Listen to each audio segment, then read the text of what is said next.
Mga ka-safety, good morning sa inyong lahat. So ngayon, meron akong pananawagan sa gobyerno natin.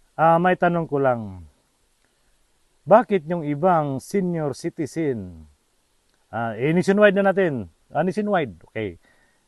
Yung iba hindi nakatanggap ng pensyon. Kasi daw, yung anak ng senior citizen ay nasa abroad. Kaya hindi raw pwede makatanggap ng pensyon. Bakit ang akala nyo ba yung mga anak ng mga senior citizen na nasa abroad, walang mga asawa yan? May mga asawa din yan, may mga pamilya yan. So ang mga senior nag-aantay lang yan na papadalahan ng pera sa anak.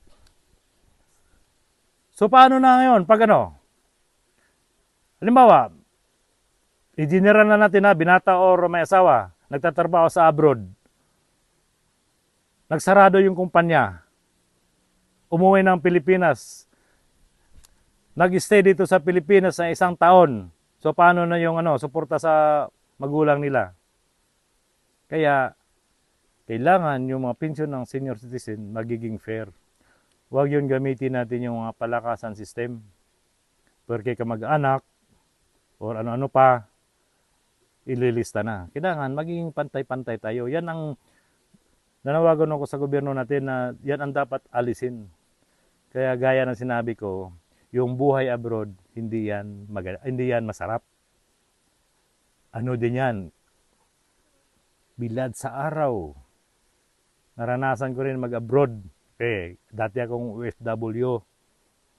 Kaya, swerte na pag yung isang OFW na hindi nagsasara yung kumpanya tuloy-tuloy. Kailangan, gaya ng sinabi ko, pantay-pantay kasi yung hindi natin alam yung nasa abroad baka magsara yung kumpanya or magkakaroon ng problema.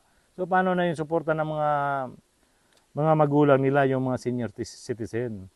Kaya nanawagan ako sa gobyerno natin.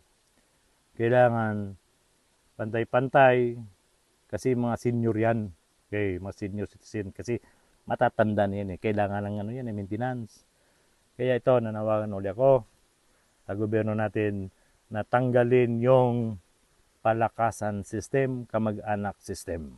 Kailangan pantay-pantay. Kasi ang alam ko, yung iba dyan, kahit may abroad, nationwide.